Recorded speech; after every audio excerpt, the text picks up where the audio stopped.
Good morning, everybody, and welcome to this first panel, but special comment for Ambassador Shyam Saran before we begin.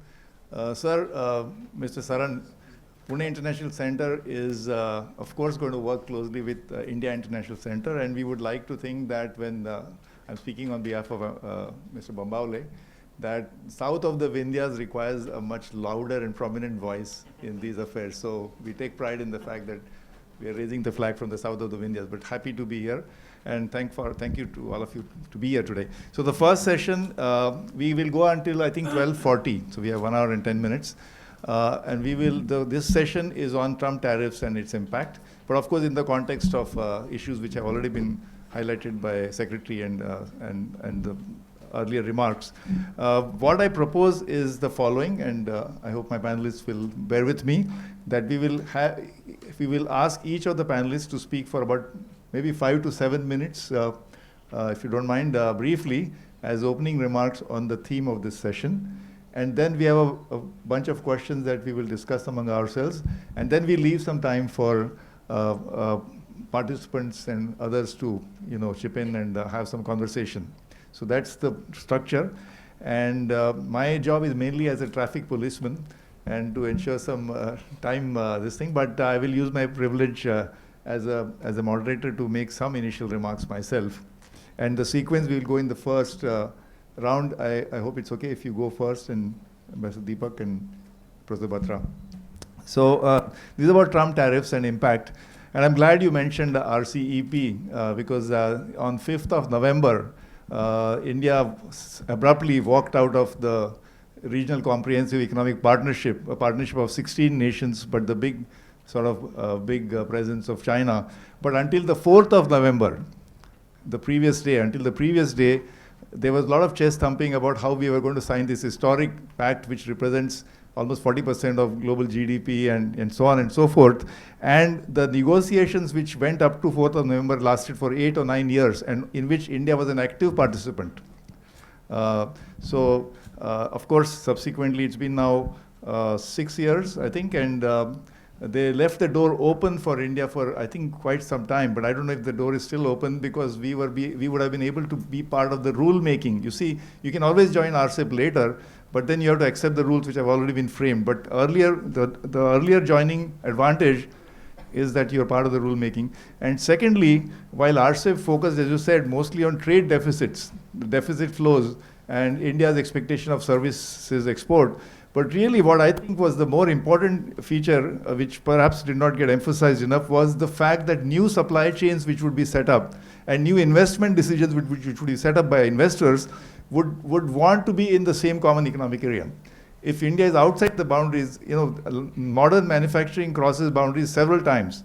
And if a new investor comes in, they would not like to have somebody outside the RCEP area. So what we did not realize is how much we would have lost out on the new investments that would happen because of RCEP. But I know RCEP will hopefully figure in our discussions, but that is one thing I wanted to reiterate what you said, that India must focus the Asian aspect. So on Trump tariffs, remember that there's a lot of, first of all, legal challenges which are currently ongoing in the US. One Goldman Sachs report says that 80% of the impact of the tariffs is going to be on the importer, which is US companies and subsequently US consumers, which means that actually the burden is substantially much more on the importing country, even though Mr. Trump and his team believe that they will make up in terms of extra import duty revenues, which will then be given as tax breaks. But that's a very, I think it's a long shot. And we are already seeing some of it in terms of what people care about in the US is two things. As an economist, I must say, it's jobs and inflation. I mean, if you strip it down to the basics, it's about job creation. And we are seeing that the job numbers are not actually good. And inflation has crept up to 2.9 or 3%, which is much above the 2% benchmark. Even then, the Federal Reserve has felt the compulsion of cutting interest rates like yesterday or 2 days ago, but now there's no more confidence that there's going to be a string of cuts. So you see, this is already being felt somewhat, and we will see. So one is the legal challenge, and it may go all the way up to the Supreme Court. Secondly, there's also the prospect of midterm elections. So there's always electoral, considerations when you go look at these kind of policies. And I'm sure Mr. Trump and his party would have an eye on midterm elections in the US. So even as we speak, that when we are talking about the impact of Trump tariffs, don't take the tariffs as written in stone. There are possibly revisions, if not U-turns, and tinkering. I know that an Indian delegation is currently, even as we speak, having the back channel diplomacy about, and Chief Economic Advisor to Finance Ministry has said that he expects that by November 30th, the penal part, the 25% will go down. So, that's the background I want everybody to have in mind. In terms of its impact, straight away you can see that it's going to affect jobs, it's going to affect competitiveness, it's going to affect GDP growth, it's going to affect investment decisions. There's no doubt about it. It's very disruptive. Indian sectors like the shrimp, the fisheries, textile, garments, leather, footwear, all these sectors have been affected. So far, services sector is not affected because it's not in the ambit of the tariffs. So India, they expect if it actually continues, which the chances are low, GDP growth rate might actually come down by maybe 0.5%. You just mentioned that the IMF has revised its growth rate, the World Economic Outlook has revised it downwards by 0.5% for the world. So even the Europeans are facing the brunt, even other parts of Asia are facing the brunt. So that is one impact of the tariffs.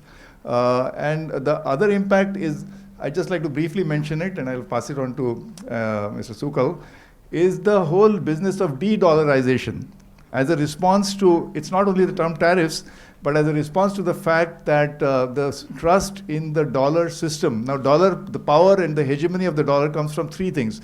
One is all invoicing in the world happens in dollars. Even if you're a Saudi sheikh buying a Japanese Toyota, the invoicing is in dollars, typically, traditionally. So invoicing. Secondly, the settlement and clearing, which goes through New York, which is the SWIFT network and things like that. And the third is, of course, actual trade. So, the third is actually the reserves, foreign exchange reserves in the world. All of these are seeing a downward trend. For example, the foreign exchange reserves for the first time this year, the fact is that the value of reserves in gold is higher than dollars for the first time. Secondly, the total reserves in dollars have come down from 72% to 58% down in the last 20, of course, slowly. And the third big development, which is again very remarkable this year, is that the amount of flows, investment flows that go into the US economy, they usually are unhedged. If Indian foreign exchange reserves or Taiwanese or Malaysians or Japanese, when they invest in US Treasury bonds, they don't hedge the currency. So the amount of hedged bets going into the US have now exceeded the unhedged bets. So these are, I don't know whether to call them as canaries in the mine, but these are important signals. So de-dollarization is also something we need to think about. So on those few comments in the beginning, I'd like to invite our first panelist to Mr. Anil Sukal, please. Thank you. Good morning, everyone. Namaste. To the moderator, thank you for the opportunity. Also for the organizers, thank you for inviting an African voice in an Asian conference. It reminds me of the 70 years of the Bandung Conference, where Asia and Africa also came together to share perspectives on how they're going to deal with the challenges of the day.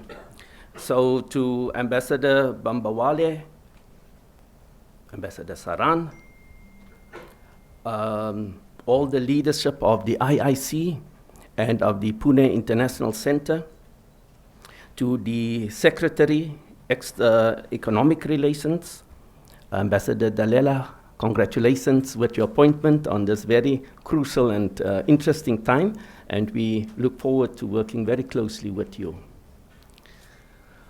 So where do I begin? I've listened just to the moderator, to his very technical analysis, and you can see he's steep, and I'm sure my fellow panelists are equally steep in this important subject. But as diplomats, we are generalists, and we navigate the broader horizons and leave it to our experts to negotiate. So I was wondering, what am I to contribute to this important discussion? So let me start, and I'm sending the regards of my High Commissioner, Ambassador Sukla, who unfortunately cannot be here with us and who I'm sure would have loved to be here to make an input. So dear colleagues, we've heard the last 15 minutes the word uncertainty being repeated. We've heard the word rapid, challenging times that we are confronting. And indeed, it is that moment in our history where we face immense geopolitical and geoeconomic challenges.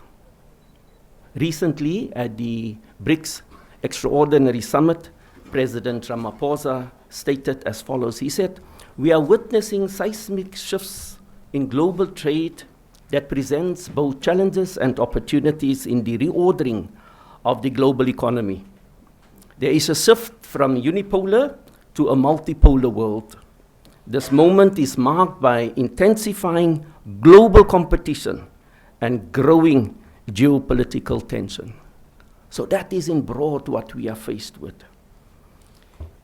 And indeed, we have witnessed the imposition of unilateral tariff actions and increased protectionism that undermines the very foundations of a rules-based international global order. This increasing protectionist environment poses great hardship and danger for the countries of the global south, including my own. The uncertainty and the new trading regime has already negatively affected employment levels in South Africa and stifles economic growth even in our region. Our efforts and focus must therefore be to diversify trade and create regional value chains. We are therefore pleased with the significant progress that has been made with the implementation of the African Continental Free Trade Agreement. So this agreement is amongst the 55 African states, and it will create a free trade area, which means that trade will flow. And it's so untapped because a very insignificant percentage of trade on the continent takes place between our countries. Our trade patterns largely reflect the colonial period where you trade with your colonial master, and that is changing, and that is positive because that will increase our productivity. It will create a consumer market of 1.3 billion people, and it will propel and further accelerate the industrialization of the continent. So that is a positive development. But this will require that beneficiation and value addition must happen at source. What has been the pattern up to date? It has been that we are exporting raw material and then importing manufactured material and value material where value has been added at great cost. And so this is one of the exciting prospects both for Indian business people that want to set up industrial capabilities and capacity on the continent so that they can access that big market of 1.3 billion on the continent. So, IPSA in their last ministerial also indicated and make a pronouncement in respect also of the critical minerals, indicating that it has to be at source where value addition happen. And so we are very encouraged by the support of Brazil and India in this regard, supporting Africa's industrialization. So South Africa remains firm that the multilateral trading system within with the WTO and the UN as its core must be preserved until all members reach their developmental goals. Equally, the dispute settlement mechanism of the WTO, which is dysfunctional, should be restored and operationalized so that we ensure a level playing field in global free, in trade and promote free, predictable trade within the globe. As we do that, we must ensure that the necessary reforms, because we did indicate that there are challenges within the WTO and the trading system, but those reforms must happen, and those dialogues must continue. It is a matter of profound importance because the WTO was founded with the promise of promoting fair and equitable trade across the nations. We have seen how trade has contributed to development globally, but trade has also increased the inequality amongst and within states. Those that are industrialized benefited significantly more than those that are only exporting raw materials, and so we need to change that equation. So trade liberalization, we will argue, have contributed somewhat to the development globally, but that development has been taking place in a very skewed manner. So this is a time to reimagine our global trading governance, which must be more inclusive, equitable, and responsive to the developmental needs of the global South. You know, as the global South grows, there's increasing importance in their voice being heard, whether it is in the IMF, the World Bank, and the global governance institutions, including the WTO and the Security Council. Because we do not live in the 1945s when these institutions by and large were created. And so I think as partners in the global South, both Asia and Africa, stand to gain significantly more in ensuring that the globe develop in a more equitable way by bringing our voices together and demanding, respectfully so, that our voices be heard and that greater voice and significance be given to our countries. Because why? Future growth. If you look at the consumption, the consumer market in the next 10, 20, 30 years, where will it be?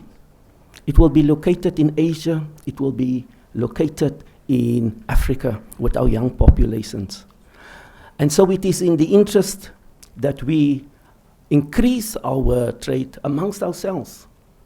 There's significant scope. We have just touched a small, just the beginning of what potentially could be a great export and trading opportunities amongst ourselves. So let this period, as uncertain as it is, also allow us to reflect on what our trading patterns are and how we can benefit from greater integration and greater collaboration and greater export and trade opportunities amongst ourselves. Thank you for listening to me. Thank you. Thank you very much for your comments. Thank you for highlighting the fact that, in fact, the growth pole is here, especially in the African continent. I think roughly 1.4 billion people and growing at 6-7%.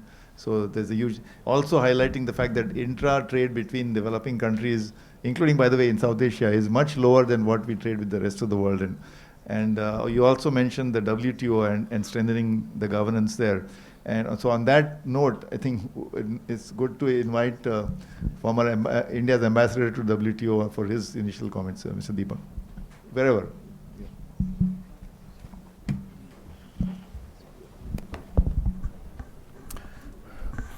Good morning everybody. Let me start by thanking the Pune International Centre, where I have been and Ambassador Gautam Bambawale. I have been a regular fixture at their AEDs in Pune, and it's wonderful that it's been brought here. And always a pleasure to be in these gatherings. And today the presence of doyens like Ambassador Shyam Saran and a lot of others, and Secretary External Relations and the Ministry of External Affairs makes it, for me, a special pleasure. Trump tariffs, Whither global trade. Now, let me restrict my initial statement to three aspects of the tariffs. One is what's the impact on global trade and on India as far as its manufacturing exports are concerned. The narrative which is being built to justify it and to push this weaponization of tariffs and arm twist countries. And lastly, the strategic dilemma for India. Do we succumb or do we resist, and how do we go about it? In normal times, and regarding RCEP, Asia, since it's an Asia Economic Dialogue, impact on India being in RCEP, out of it, etc., maybe we will take it during the interaction. In normal times, international trade, global trade grows by about 1 to 2%. Good times it's closer to 2%, bad times it's closer to 1%. This year, as per news coming from the WTO Geneva, it's likely to be less than 1%. So it will have its impact on GDP, jobs, wealth creation, and so on and so forth. Trade liberalization, I think most of us believe has a major role to play in creating jobs and wealth around the world, including in developing countries, Asia and India. Milton Friedman summed it up when he said that economists across history have been almost unanimous in believing that that trade liberalization helps growth. And we've been following this by and large since 1991, trying to liberalize and gain from increased trade. Though for India, the trade engine has really not been firing, and our GDP growth is mostly related to consumption and investment. But that's changing in recent times, in the last few years. The liberalization of trade, of course, is mostly reduction of tariffs, but also removal of the non-tariff barriers and some element of trade facilitation. Now, the impact of Trump tariffs, let me not equivocate and say it plainly, is going to be huge. The impact on China, the trade war won in 2018-24 was against China broadly, and it failed. The global the exports of China to the US, direct exports, came down by 5 percentage points. But the global exports of China went up. And as a percentage of global exports, it went up by 1.2 percentage points. What the Chinese did is they managed to lengthen the value chains. They interposed, by clever investments and policies, they interposed other countries between themselves and the US and started exporting indirectly to the US from Vietnam, Mexico, Indonesia, Thailand, etc., etc. The graphic example was that Vietnamese exports to the US increased by $6 billion per month in that period. And at the same time, Chinese exports to Vietnam increased by $7 billion a month. It was a mirror image. So that's how they managed it. So in the second trade war, the Trump administration has been a little wary of facing China because they think they are better prepared, and they are going all out, attacking friends and foes and allies and partners with this blunt instrument, which they believe is the only way that the US economy can rise. The impact on it's also not only the tariffs which create a problem. It's also the predictability, the certainty, and the stability. If you increase tariffs today by 10 percentage points across the board, and then reduce them 4 months later, it's not that it's come down to neutral. I mean, investments, trade, preparation, global value chains, everything is affected, and the problems continue. Also, it impacts GVCs. Now, India is facing a tariff of 50%. Highest almost in the world with Brazil. Even if it is 25%, it is well above that for other competitors that we have. And this is an ITA product, so it is to be zero. It is committed to be zero at the WTO. It is 25% still. So it's likely to create a lot of problems for global value chains, including smartphones, where we are beginning to find our feet. Coming to the narrative and its role in this entire debate. I mean, it's based on the fact that rules-based trade has been adverse to US interests. Countries like India have large tariff entitlements, which are unjust. And tariffs of other countries have led to trade deficits for the US. And it affects its economic security and hence its national security. Taking this narrative, the US has broken all its commitments of the WTO, whether it's on bound tariffs, whether it's on most favored nation treatment. They have paralyzed the dispute settlement system so that there is no redress. And they are using tariffs as a tool to arm twist countries through bilateral deals to agree to very unbalanced agreements. This is what. Unfortunately, this narrative of the US that the asymmetric tariffs are unjust to them has not been contested. I thought India should have done it.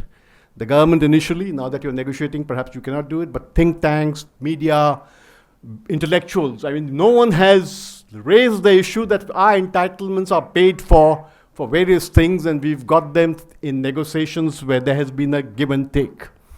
So, I mean, I think still there's a time to correct the narrative, but best time was maybe 6 months ago. The second best time is now. And let's hope that happens. The second problem is that the unjust tariff argument is linked with balancing trade and reciprocal tariffs.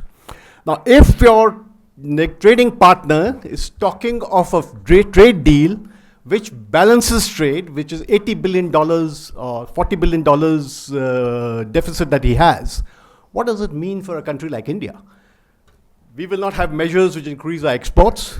We will have to agree to measure which increase imports of items which the US wants to sell, which is basically agriculture. That's one of the only few things that they are competitive in. And they want to, they would also like to bridge this deficit, also sell things like energy products, arms, civil aviation, the works. So to get a balanced trade deal is by definition impossible, as the objective which the US has set and the world seems to have agreed to, at least without protesting, seems to be that balanced trade is the fair situation to be in. Further, the US does not have a trade promotion authority. So in a negotiation, they cannot reduce tariff from bound rates. They just cannot do it. So what are they? They have raised the playing field. It was here, 5% was the average US tariff. They brought it to 50. Our tariffs are where they were, so they're negotiating to bring this 50. They will bring down if we bring our things down. So it's completely unfair and unjust. Now, strategic dilemma for India. I mean, do we engage or do we resist or do we succumb? I mean, what do we do? And it's obviously, I don't have an answer, and it's not an easy thing. We are between a rock and a hard place. It reminds me of Henry Kissinger, who made the famous statement that to be an enemy of the US is challenging, but to be a friend can be disastrous. And now we're seeing how it's happening. You know, the US is leading by the example of its power and not by the power of its example. And arm twisting and power politics and using the clout to get a deal is perhaps what's going to be the way forward. So if we have a trade deal with the US, the impact on exporters is going to be problematic because there's going to be zero tariffs this side and high tariffs that side in various products, gold standard rules. We won't get anything substantial. On the other hand, if we resist and seek a fair deal, there is likely to be fallout on the strategic relationship. Can we risk that? We will have to continue to face these kinds of 50% tariffs, which are much higher than our competitors, and makes most of our employment creating exports, whether they are textiles or clothing or leather or handicrafts, jewelry, etc., non-competitive. So this is where we are. Difficult choice, but hopefully in the discussion we will delve further into these issues. So I think I'll stop here. Thank you, Mr. Deepak. Thank you. We will come back to you on questions of WTO. So, Professor Batra, you want to do it from there or here? Since everybody's running, we'll do it there. Thank you. Thank you to Pune International Centre for having invited me to this Asian Economic Dialogue. They're first in Delhi, my first interaction with Pune International Centre, and I hope there'll be more, both as far as I'm concerned and as far as the Asian Economic Dialogue in Delhi and otherwise is concerned. Coming to Trump tariffs, I think much has been said already, but I will just highlight a few points. One, in terms of economic rationality as far as Trump tariffs are concerned. To talk about the basis as far as Trump's calculation of tariffs and how he has imposed 50%, 25%, I think is irrelevant. There was some kind of logic that was presented by the Trump team in the initial April imposition of what he called reciprocal tariffs. I think everybody scrambled around to devise or to understand the formula which had been used, which was a formula that didn't make any economic sense. The second time, when on July 31st, when they've imposed they've extended the 10% to actually the higher reciprocal tariffs, nobody looked around for any economic rationale, because it is futile to find or to waste time looking for economic rationale when it comes to Trump's imposition of tariffs. We understand, and let us just take it for as a given, that as far as Trump is concerned, his imposition of tariffs is more an obsession with using the trade policy instrument of tariffs, trade policy largely as a politically motivated instrument, or for fulfilling political objectives. Having cleared that out, I think what we need to understand is how is it going to impact the Indian economy, and what is it that the Indian economy really needs to do. We can, of course, find some kind of relief, or think that in the longer term, or in some next 3 to 6 months, we will see the implications of Trump tariffs on the US economy itself. But I think we also need to understand that as far as Trump is concerned, he's come up with his big and beautiful bill. 1, 2, he's looking at other kinds of options. His pressure on the Fed to reduce the interest rates, etc. All of these instruments will be used and will be picked up by Trump, pressurizing various institutions to be able to make a success of what he thinks is the way to really bring back manufacturing to the United States. Manufacturing may never come back to the United States, but disruption around the world in terms of trade as well as global value chains will happen. What we need to understand, I think, from past experience, the last Trump 1.0 and the implications for the Chinese economy were highlighted in the earlier by Ambassador Deepak. But what I want to say here is that this is slightly different, because you have the imposition of tariffs on all economies. But being an optimist, I will say that what we've seen across in the last 2017 onwards, when uncertainty in the world has increased, imposition of protectionist instruments by different economies has also increased. The impact on global trade has not been as significant. We've seen a positive rate of growth as far as world trade is concerned throughout this period, even though it has been falling and increasing, but we did see a record growth of trade, record levels of global goods trade of $33 trillion in 2024. So there is still a lot of scope as far as global trade is concerned. Global trade continues to expand. And as long as the economies do not, that is, other than the United States, if the rest of the world does not indulge in retaliatory tariffs, the global trade will continue to grow at a positive rate. The most recent report by the WTO, by the way, brings forward the impact, the possible potential impact of AI in increasing the rate of growth of world trade by multiple levels. So I would continue to be hopeful and think that global trade is going to grow. What does India do? I think the first impact that we have to see is in terms of direct, as far as the loss of the US market is concerned, because of a higher differential tariff. When we compare ourselves with not just the Asian economies, EU, Asia, South Asia included, India has higher tariffs than any of these economies. So yes, it is going to be difficult for India to export to the US. The impact on our labor-intensive sectors in particular is very relevant, because this is where employment gets impacted and large-scale investment shifts will happen. What we need to do, therefore, is whatever it may be, undertake the trade deal with the United States. That is something that has to be done, that I'm sure is being done. We have an announcement which is positive today in terms of the penalty 25% that may go in the near future. However, what we need to understand is also the fact, that irrespective of the deal that we do with the United States, the nature of the deals that have been done so far by the United States with any of the economies, whether it is Vietnam, Philippines, Japan, Korea, EU, none of these have had a legal text except that with the United Kingdom. So they are not firm trade agreements that are legally ratified, that are legally challengeable. And hence, each of these deals and each provision in these deals is susceptible to either a reversal or a change at any time in future. Hence, what is absolutely certain is the uncertainty that is going to be at the bottom of global trade in the next few years. I think we can't deny that fact. And we have to move forward understanding that it is going to be a world that is going to be highly uncertain in terms of trade policy. Consequent impact both in terms of trade flows as well as in terms of investment and global value chain shifts. India really needs to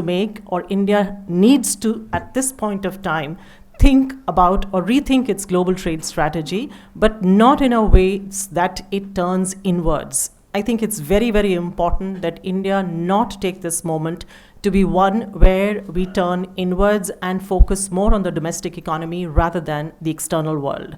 Our share in global trade, as far as the present is concerned, is or has been for the last decade, more than a decade, just about 2%. And as far as global trade is concerned, as I said, this has been increasing. If we compare ourselves with the other economies, the rate of growth of even a Vietnam, much smaller economy, has been faster in terms of the manner in which it has integrated itself with both global value chains as well as global trade. The potential for expansion of global trade for India exists irrespective of what the US economy does. The importance, therefore, lies for India in terms of being able to entrench itself deeper into the trade that continues to be operating on an MFN basis, that is, which is rules-based trade, which, as has been stated earlier, I would say includes Asia, of course, which is the most trade and economically dynamic region, continues to be so, also continues to be a region that is operating on rules-based trade, as well as the European Union, I think, which has been one of the most active in terms of looking for alternative deals. Our objective at this point of time, therefore, should be to attract investments that are going to be shifting out, not just from China, but also from the United States, given the kind of uncertainty that prevails in that economy, to attract that and to be able to take forward our trade agreements with both the European Union as well as Asian region.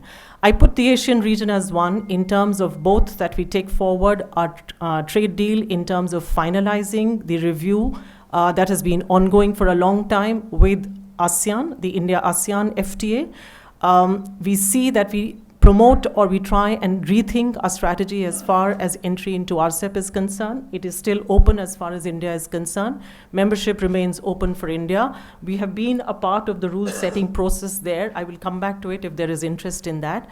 But I would also say that this is the time to push forward the idea of CPTPP, the Comprehensive and Progressive Agreement for Trans-Pacific Partnership, because of the potential, I would say, it would be potentially, if what is being stated today, that the EU has an inclination to deepen its economic integration and cooperation, collaboration with the CPTPP. With EU CPTPP, that would become probably the largest bloc that would continue to operate on the basis of rules-based trade. And that is what we need to be a part of. That, I think, should be the strategy with which India should be moving forward.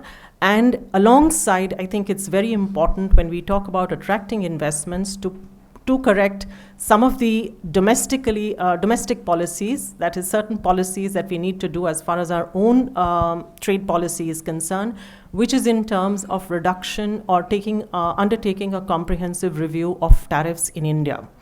While this has been initiated in the last budget, but the budget had also promised a more comprehensive review of the tariffs, I think that is very, very significant for us to be able to integrate, deepen our integration, both in terms of trade agreements as well as with value chains, is to bring down our tariffs on imported parts and components, which, if we compare at present in some of the most trade and GVC, global value chain dynamic sectors, we don't fare as well as a Vietnam. So that is where our emphasis should be, both in terms of pushing forward our exports, establishing export competitiveness, trying to integrate with global value chains through a comprehensive correction and a review of the imported input tariffs. I'll stop here, come back to other questions as they would develop. Sure. Thank you, Professor Batra. Thank you.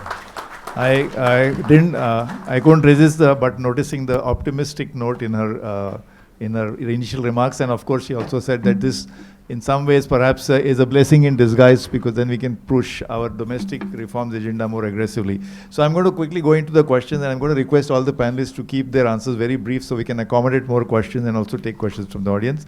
So since WTO has been mentioned a lot, and we have a former ambassador of India to WTO, Mr. Deepak, what do you think are the prospects for WTO reform? I think Mr. Cedric Crowley, by the way, Deputy High Commissioner of South Africa and Minister, what are the prospects for WTO reform? And everybody has said this is multilateralism. We need to strengthen, India's interests are in strengthening multilateralism. Is there a scope? Because when you talk about tariff impact, it's two things. What is the impact and how do we cope with it? And one of the coping mechanisms is to strengthen the WTO minus the USA.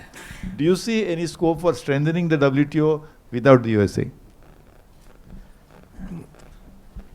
That's an interesting question. I mean, it's true that we have been, the WTO multilateral rules have been our choice, and WTO has been a forum of choice as far as these rules are concerned.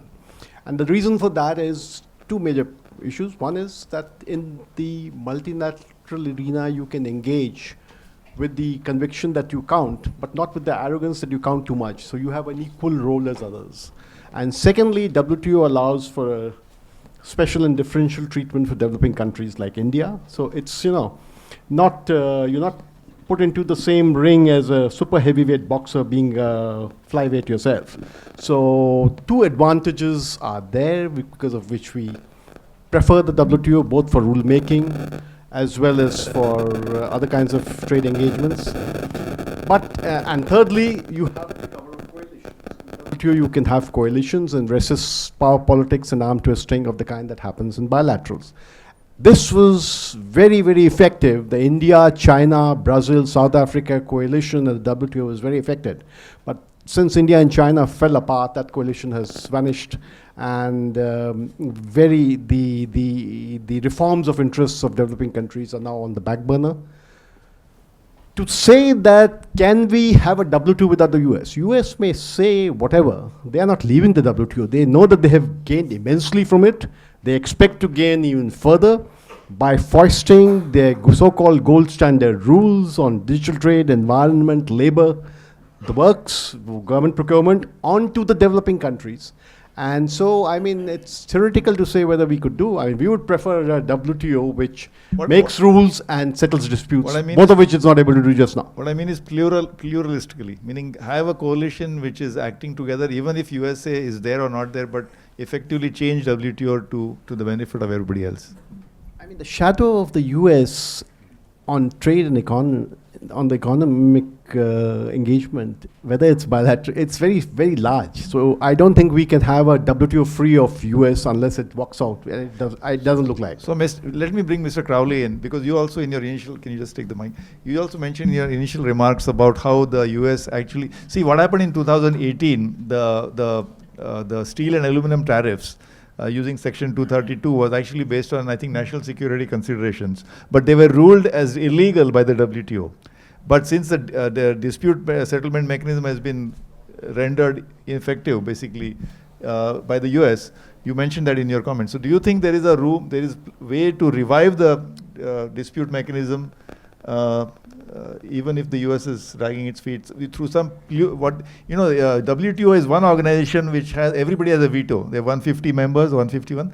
But then now there is a trend towards what is called plurilateralism, from multi to pluri. So is there scope for reform of the dispute settlement mechanism in the WTO? That's a very difficult one. We've tried, and we've been pushing for it. We had language in the G20 that calls for the staffing of the dispute mechanism. But without the US, it was just not possible. So without them there, I don't foresee any dispute settlement system being restored, especially the appellate body, where the judges has to be appointed. So that is a difficult one. Let me follow up. Then the multilateral energy, should we put it in BRICS then? Because South Africa is a very important member of BRICS. Yes, BRICS is quite important. As you indicated that when we collaborate, when it was also on the access to pharmaceuticals, for the drugs, we were an important voice with India to advance that. So as a coalition within, but you need your partners in the north to collaborate. There's no way which you as a BRICS can make that change which you ideally want in the interest of developing countries without partnership of the north. And so therefore, we do think, I'm also not too pessimistic. We've seen Mr. Trump, perhaps this is a different form of Trump first, when he withdrew from key agreements during his first term, but the world did not collapse. Yes, it has become difficult, and some of the targets we have set, the commitments, it's demoralizing, when you negotiate with partners, they withdraw at some stage, they come back. So that kind of uncertainty will be there, but the US remains a global partner, and we have to interact with them. So the political leadership may change, the nuances may change, but it's a dynamic society also within the US. After elections, you may see differences in terms of policy positions. I want a quick follow-up on that, because you mentioned in your comments also that the developing world seems to be continue to trade focus or emphasis on its colonial masters, in a manner of speaking. But the counterpoint to that is that the US represents a $20 trillion consumer economy, at least 20 consumer spending. So you cannot, even if you want to grow your economy based on trade, international trade, you simply cannot ignore trading with this large chunk. So how do you see, how much scope is there to focus on the developing trade among developing countries, and at the cost of neglecting or perhaps ignoring the American consumer market? No, I think the US remains a very important consumer market. There's no doubt about it. And not having access to that market negatively impacts all of us. But the growth point is that if you look at, even in the BRICS countries, if you look at where the consumer markets will be growing, increasingly that growth will emanate from among BRICS countries and the global South, Asia and Africa in particular. So for now, it is quite an important market and will continue to be. But as we grow economically, look at the Indian growth story, how you've lifted people out of poverty and you have increased your consumer market within. So as we trade, we can access, and as we diversify into markets, as I indicated, less than 16% of trade within Africa takes place amongst African countries in itself, and that is problematic. So with increased trade collaboration and exports within Africa to Asia, to Latin America, I think we must use this opportunity to rethink how we have been trading as developing countries, and this has been perfectly a good wake-up call for us. Can you name 2 or 3 important hurdles that perhaps India-South Africa trade can try to overcome to increase trade flows both ways?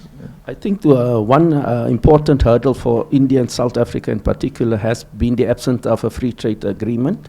Of course, we are a member of SACO, so it's a customs union, so we must negotiate. As the members of SACO, during the last visit of our Minister of Trade during the India-Africa conclave, there has been a commitment and timeframes made, and commitments in that regard suggest that free trade agreement will soon be realized, and we look forward to that, and that will significantly increase our trade amongst India and SACU members in particular. Okay. Professor Batra, just to give Mr. Trump his due, since you are a trade theorist and you have great optimism that despite all these disruptions, trade is going to be driving growth, and India's share being so small, from 2%, if you go to 3%, that's 100% growth for us. But to be, to try to think about from Mr. Trump's perspective, is there any validity to the fact that the US feels as if the countries like China and others have abused the WTO system to have unfair access to the US consumer market, and without any reciprocal benefits the other way? Is there some basis to even give some sympathy to that? Well, 2-3 points that, no, I will not give any sympathy to that point of view, But just to come to the, to the other points of the WTO relevance, and whether WTO can move forward as a plurilateral system. One, plurilaterals have already gained currency, and plurilaterals although we've not had a plurilateral other than the ITA as far as the WTO is concerned, but we also have to understand that there has been no, other than the trade facilitation agreement and the fisheries agreement more recently, each having taken a decade or more for negotiation and finalization. There has been no success as far as the Doha round of the WTO is concerned.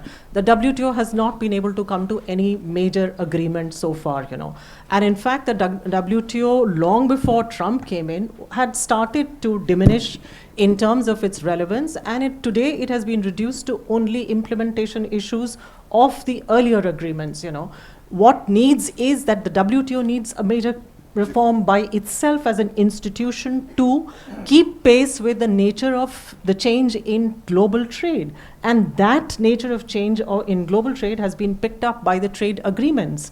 What is being talked of in terms of e-commerce, digital trade, etc., these issues and these areas, domains are already covered in most of the trade agreements.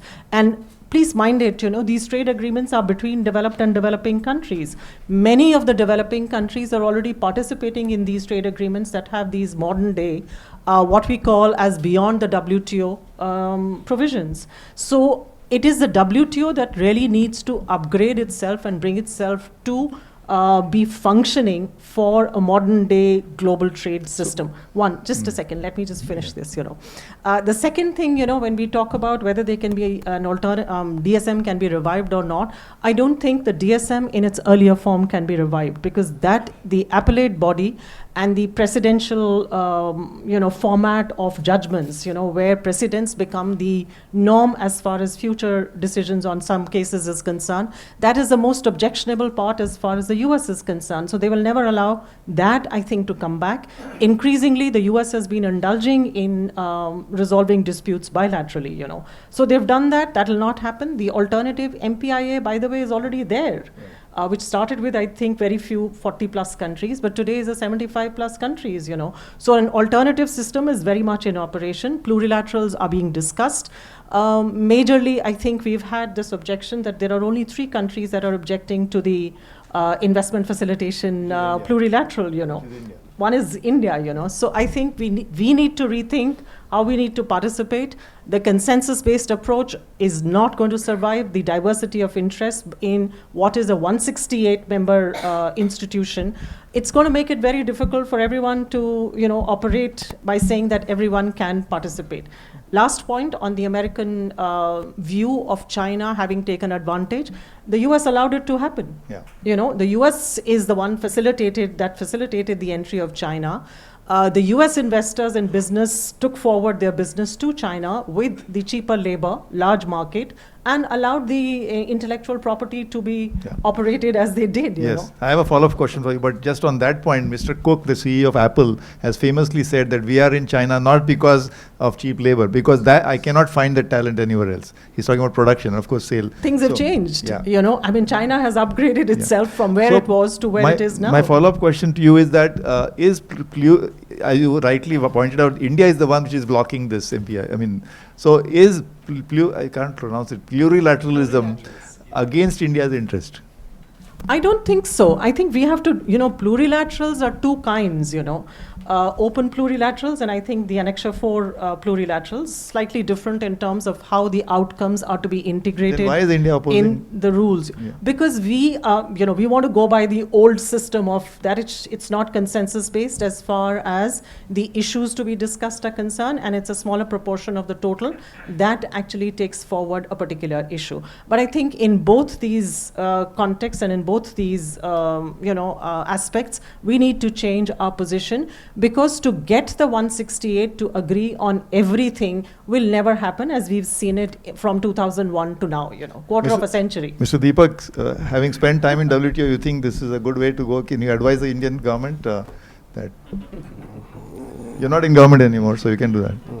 Always a risky business advising the Indian government, whether you are inside or outside. But see, it's true that the WTO has been paralyzed, both in negotiations and dispute settlement. So there had to be an alternate which could come out. And bilaterals are WTO compliant, and they can be done. Plurilaterals are allowed as per WTO rules, so that can be done, and that has been the way the world has been going. the present era is an era of complete lawlessness in the trade arena. You know, it's not that the US is saying, okay, I do not agree with the WTO rules, but they negotiate rules, they renege on that within weeks rather than months, leave aside years. So, you know, you are doing an FTA with the US or a bilateral trade deal is problematic in the sense, one is it's a non-level playing field. Nothing more, there can be nothing more unequal than equal treatment of unequals, as we say.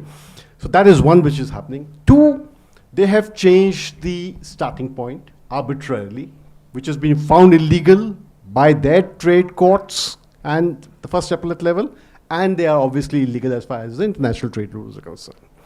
So the options are very problematic. So we have to be, we have to Invest in WTO. Yeah, invest in the WTO. Also because of certain subjects of our interest, which are subsidies, agriculture subsidies or fisheries subsidies, which can only be negotiated at the WTO. They can't be done in bilaterals, obviously, by the very nature of the subject. So our interest from the WTO will continue. Talking of plurilaterals, I think there is a need to calibrate our stand. You know, we were against plurilaterals because Doha work program, priority for mandated issues, etc., etc. Now, Doha is dead and almost buried. So plurilaterals has been the way to go, Yeah, can be the way to go. Except that the problem is not so much on the subject. The problem is internal. Not only are we able to negotiate a plurilateral investment agreement at the WTO, we are not able to do an investment agreement with any country. We have, we work as Bharti Enterprises, we work in 17 countries. BIT, you mean? Including Africa. You know, we have investments everywhere. There's no protection because our bilateral investment text is so low in ambition that no one wants to sign it except Bolivia and Venezuela and a few others. One quick question, and I'm going to open it to everybody. One quick question, and then we'll open it up. Do you think, there seems to be some inconsistency. On one hand, we all say we should invest in WTO, we should incorporate the new realities, etc. At the same time, everybody, including South Africa, is saying we should sign these bilaterals. Isn't the bilateral signing undermining the investment in WTO? Yeah. Not. I mean, the WTO is paralyzed because of the US. No, but we are saying we want to invest in strengthening the WTO. Ultimately, in the long term, it'll work maybe, and it has to work. Certain things can be achieved only at the WTO through plurilaterals, multilateral, whatever it is. The present crisis is different, in the sense that you don't see any inconsistency between pursuing CPTPP and there's bilateral free trade agreements and then ignoring our energy and WTO. No, see, our problem has been that we are thrown into agreements which are very asymmetric. I believe that India today is in a position to do a ambitious bilateral trade agreement with all countries except China and the US. And it so happens that we are thrown into doing an agreement with China through RCEP and an agreement through the US now with this situation. So, look at, coming to RCEP. I have been I've been a supporter of India having walked out of RCEP. Anup is here who facilitated it, against his wishes, I think. But, I believe it would have been a gigantic train crash of an agreement. My God. If you have any interest in promoting manufacturing in India, you cannot do an FTA with China. And the matter gets confused. We are not saying that you do not engage with Asia. We have FTAs with all countries of RCEP, except New Zealand and China. New Zealand is immaterial. China is something which we should keep out. We can bump up these agreements. They're almost the same level as RCEP, incidentally. I mean, the agreement with China, with Korea and Japan, the same level as RCEP concessions. Okay. Almost. And we can bump them up further through things. So it's not that you have to get to Asia through RCEP. You can do it otherwise as You well. have ignited our passion, but we'll just one very quick. I have taken great pains throughout to say that, bumming up or saying that we upgrade the agreements with ASEAN is equivalent to doing RCEP. Please understand it is not so, because RCEP gives you common and cumulative rules of origin, which facilitate your integration with global value chains. That's absolutely, Absolutely. critical to being a part Mr. of Saran said it, GVCs. and we can front That's backload the China that's connection. not equivalent to We can doing backload the China individual connection. by But BTAs. wait. The traffic policeman is going to whistle. Just one second. The ASEAN, I mean, having been the chief negotiator for ASEP for 2 years, the ASEP rules of origin and the ASEAN rules of origin are not very different. It's exactly the same thing, slightly, Okay. slightly So modified. we have to now, can we have the roaming mic, or we have to use one of them? Yeah, please keep your questions brief and to the point. Yeah, please, if you could introduce yourself also. My name is Rajiv Gopal. So fairness and rational, I don't think are appropriate terms to be used when you talk about the multilateral system. You said a lot about Trump and his tariffs, and we've cribbed and this and that. But really, where is the opportunity in all this? So how does Indian business respond to this and be better prepared when the next Trump comes along, in terms of either diversifying our export markets and be moving up the value chain, right? Yeah. We haven't really heard much about that. Okay, so maybe quickly, Professor Batra, I think you did mention. He says that don't use words like fairness and rationality. Use this as an opportunity. So blessing in disguise. No, Is that of course. I mean, that goes without saying. I don't want to use the word blessing in disguise also, We need to do those things in any case. Even if Trump had not imposed the tariffs in the manner that have been, one has been talking about that deepening our integration with global value chains is what can enhance our manufacturing sector competitiveness, which is what we need to do. And for that, we need to correct the in-house correction, which is in terms of reducing the tariffs on imported inputs. That is absolutely essential, because when we compare our imported input tariffs with Vietnam, you will see 80% of the inputs, in case of Vietnam in the electronics industry, are duty-free in comparison with the 28% as far as India is concerned. So we are obviously at a disadvantage, or we are putting the investor at a disadvantage, and we will never, as a response, get export-oriented FDI. It is export-oriented FDI that brings in the technology for ultimate technological diffusion and upgradation. You, of course, need an R&D infrastructure too alongside. All these things need to be done. quick reaction to these PLI people are given import duty protection? What's your view on that? Well, PLI, I think I've written to a certain extent that as far as, very cautiously so, I would say that. One, the value addition. But you don't agree with the PLI being given, they say PLI will not work unless you give import duty protection on the PLI production. No, you have to reduce the import tariff, those that are critical imports. Sure. There, Let's bunch up the questions. Please give the mic to these 3, 1, 2, and 3 here. Ritika, one person in the front as well. Yeah, this is Vijay Naik, journalist. Donald Trump has repeatedly expressed against de-dollarization. De-dollarization, yeah. Yes. And he has threatened BRICS also. Yeah. So do you think that is there any path, are we going to have de-dollarization any time in the future? Okay, that's the one. Second question, please. Mic there. We'll bunch up 3 questions, yeah. Myself, Astas Bakhri from the Institute of UN and UNESCO Studies. Well, the question is, multilateralism is a predominant phrase or word in today's seminar or conversation. I would like to say that during the last few years, what has been observed that the biggest multilateral body in the world, people call it UNO or by any other name, it has, has been reduced to a nominal phrase, while everything it has lost, what it used to do multilaterally for the last, say, 80 years. Okay. So in the absence of United Nations organization, do you think it is in the ascending order in Okay. the multilateral Yeah. world? So Or we are it on is the in descending we are on the order in brink of multilateral the world? we are on the brink of the UNGA assembly, which is going to. Yeah, this lady here. Yeah. Your question. Please introduce yourself. I'm Rajnandini Sinha, and I'm a research fellow in public policy and an active politician for the past 4 years now. My question is to J. Deepak ji that, the US has revoked its sanction exemptions the Chabahar port in Iran. So how is it going to, I mean, how will it impact India's sure. trade with? So we have three Thank questions. you. One on what's the prospect for de-dollarization. I'll request Mr. Cedric. Then there's a question about the UN, decline in relevance. And then suddenly we have an injection of geopolitics, Chabahar port. So Mr. Cedric, any views on BRICS? BRICS said something, let's do invoicing of ourselves. And what's the prospect for de-dollarization? Yeah. No, thank you for that question. I think there's been a lot of media hype on de-dollarization. Certainly from where we sit, the debate is around payment in local currency.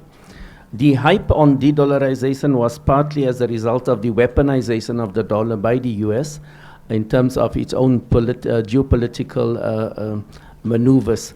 So that has created resentment amongst a great number of some countries and also the media. But for now, the debate within BRICS is about payment in local currency and has very little to do, in our view, about a assertive attempt to de-dollarize. What about cryptocurrency, CBDC? Central bank issued digital currency, bilateral trade or multilateral within the BRICS. Yeah, no, those discussions are continuous. It's in its infancy, and I think as cryptocurrency takes more prominence, there has to be some regulatory framework around that. Can I request you to comment on UN as well, since you are a diplomat? About the role of the UN. No, you were saying that there was a feeling that United Nations decline in relevance or something. Yeah. Ineffective. Yeah. Okay. No. That's a very general comment, No. but anyway, we'll. I think it more or less relates on which organ of the UN you're referring to. When it comes to peace and security, there's no debate. It has become ineffective. As a result of the veto, predominantly by one member state in the last few months, especially as it concerns the On issue Gaza, of Palestine. Yeah. But on other matters of development, if we look at what the World Health Organization has done in terms of health and all of this, then I think the review will be mixed, and it has an important role in terms of focusing the attention of the world in terms of development.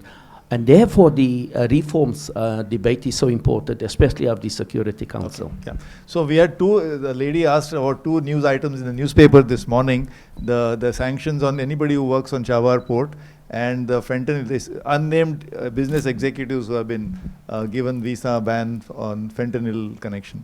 So either one of you, if you want to take that.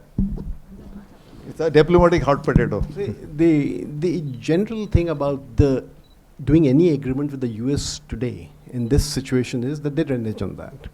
I mean, they had FTAs with Mexico, Japan, and Korea, very recent ones. They renege on it and also put a tariff of 15%, 17%, etc. on that. So what is the value of an agreement which could be broken anytime? That is 1%. There's no predictability and certainty coming from that. Whether it's the talking of, and the same applies whether there's sanctions, they may put a sanction today, take it off tomorrow. I mean, it's completely erratic, I should say. Regarding de-dollarization, now BRICS unfortunately is not a cohesive entity. Many of the BRICS members are, they say in Geneva, ready to jump into bed with the US at the slightest opportunity, and when they have a problem with the US, then they talk BRICS. So I don't think much is going to happen. I mean, that's the unfortunate truth. I got to pit you against the South African gentleman. The Chinese, I mean, we work very closely at the WTO, India, South Africa, Indonesia, and we're primarily responsible for preventing the free data flows at the G20 in Osaka in 2019. I mean, everyone was there. Prime Minister Abe was persuading Prime Minister Modi. They're great friends, and it took a lot of lobbying to prevent that happen. Fortunately now, even the US is supporting what we said then and we say now, that there has to be data localization. So it does help. The problem now, again, the multilateral related problem is the US is putting in terms in bilateral agreements on what stance countries will take at the WTO. Look at the US-Indonesia agreement. 0 tariffs on any imports from the US. Whatever, 15, 17% tariffs on imports from exports from Indonesia to the US, and conditions like Indonesia will not support the will support the extension of the moratorium on putting customs duties on electronic transmissions at the WTO, which is against their policy for the last 50 years, and where we are in lines with them. So arm twisting is reaching a level that you not only are being given unfair deals bilaterally on which the other partner may renege, you are also being bound to take a particular kind of stand at the multilateral. I mean, the UN has always, to my mind, and pardon my saying, so been a talk shop. I mean, it has had no teeth. The tragedy is that the WTO is also now reduced to something like that rather than the UN becoming more effective. Toothless. So we are running out of time, so we'll take last 3 questions. Yeah, that gentleman there. Yeah, my question is for the panel. Given that this is an Asia economic dialogue, what's the new compact going to be in Asia geopolitically and geoeconomically, given China's increasing role, assertion as a hegemon? Okay. And how does India fit into that? Yes. Yeah. Hi, Wait, good morning. You after him, yeah. Hi, good morning, everyone. Thank you very Sorry, much. just after that gentleman at the back. Okay. Yeah. Manish Chand, Center for Global India Insights. You know, Chief Economic Advisor has indicated early November as a possible deadline He mentioned for the that, trade yeah. deal, Yeah. and also the removal of the additional punitive tariffs, 25%. What gives him that confidence? I mean, are we there given the red lines already, especially on agricultural goods? And He's not here to answer that question. No. So, I'm asking the experts that what kind of trade-off can possibly happen for the deal to move forward? Okay, yeah. Yes, please. Hi, good morning, everyone. Rahul Banerjee. I'm the managing director at Rice House. We are a policy Last think one, tank yeah. and specialize in foreign policy planning. Donald Trump's tariff tantrums has showed us 2 things. First, it has reinforced our idea that US cannot be trusted as a reliable partner. And the second, bilateral partnerships is working better than multilateral partnerships, especially economic partnerships. In this context, what exactly is the future of economic multilateralism, not just around the world, but especially in Asia? Yeah, okay. So these are the last 4 questions. One was on what's the Asian Compact since this Asian Economic Dialogue Delhi. Second is why did the Chief Economic Advisor say what he said? Or rather, what are the prospects for the reduction in the penal part of 25%? And sorry, one last question there, right? Yeah. And this question was, we discussed, by the way, this multilateralism, but on that, and last question. I'm from JNU. Here, most of the economists. Congratulations, yeah. Here, most of the economists are agree that lower tariffs are the part of competitiveness of economy. Whereas India's agri trade weighted tariffs stand at 64.3, higher than the US 4.2%, and the EU 8.7%. Even in non-agriculture goods, India's trade weighted tariffs are 9.2%. Yeah. Compared to the US just 2.2%. What is the question? Yes, ma'am. From US perspective, suppose I am a US negotiator. Yeah. Why should America take commitment India's to free trade seriously when such deep tariffs asymmetries persist across the agriculture and non-agriculture sectors? Yeah, okay. Actually, I don't know when you came in, but the professor from JNU also said that we should reduce import duties. Anyway, so I think you have these 4 questions. I'll request maybe starting with Professor Batra to respond if you want to, but and a closing statement because we want to wrap up the panel. Yeah. Just one aspect, of course, wrapping up. Much has been said, too diverse to wrap up, I would say.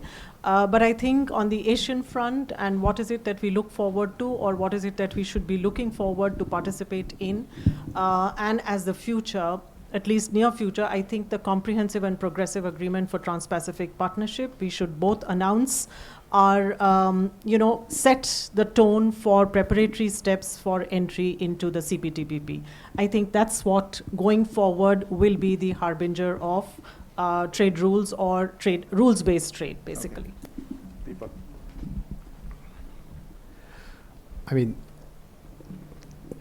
whether we do bilateral trade agreements or not, tariffs need to be reduced, as has been pointed out. And we seem to be going in the wrong direction. In the last 10 years, we've increased tariffs on 4,000 of the 12,000 lines that trade. So that doesn't seem to be good for either the economy or for trade. It's becoming back to protectionism and subsidy kind of regime. On multilateralism in Asia, I think we need to revive the India-China coalition. See, the shadow of political relations does hang on economic partnerships or otherwise.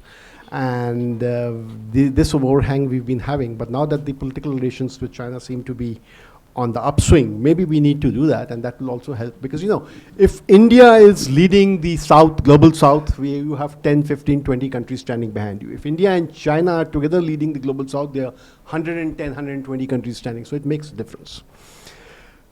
Regarding the FTA, I don't know what gives the chief economic advisor confidence. He must know something which we don't, obviously. But my only concern is that a quick deal is not a substitute for a good deal. So we need to be a little careful. And the way to go forward, I mean, that has been been back and forth. I mean, the loss of the US market with 50% tariff or even 25% tariff is a big loss. It cannot be made up in the short run.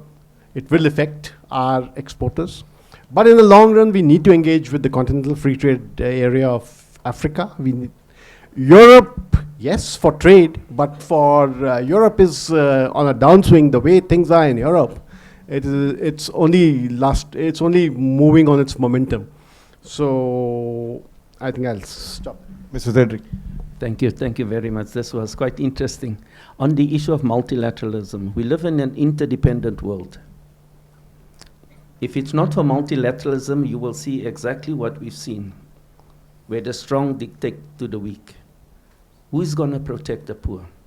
And therefore, the UN and multilateralism has given cover for smaller countries to have a voice and to create a world where there's at least agreed upon rules. And that should continue, and it will remain a pillar of our foreign policy. Thank you. So as the moderator, last few sentences from me, please allow me. I think the wonderful discussion from the panel, good questions, great questions. I think my takeaway is that we have to continue to invest in multilateralism, if in the nature of plurilateralism, but still that is in our interest. Secondly, we have to look at the Trump tariffs also as with a silver lining in it, or to pursue very aggressive domestic reform aggressively. Thirdly, as you said, strengthen the what we call the global South, or strengthen the trade arrangements between the global South. Fourthly, also invest very strongly in the Asian part, which is CPTPP, or perhaps reconsider RCEP. So a lot of good things came out of it. So Professor Batra, Mr. Deepak, Mr. Cedric, thank you very much for your participation, and thank you all. Thank you.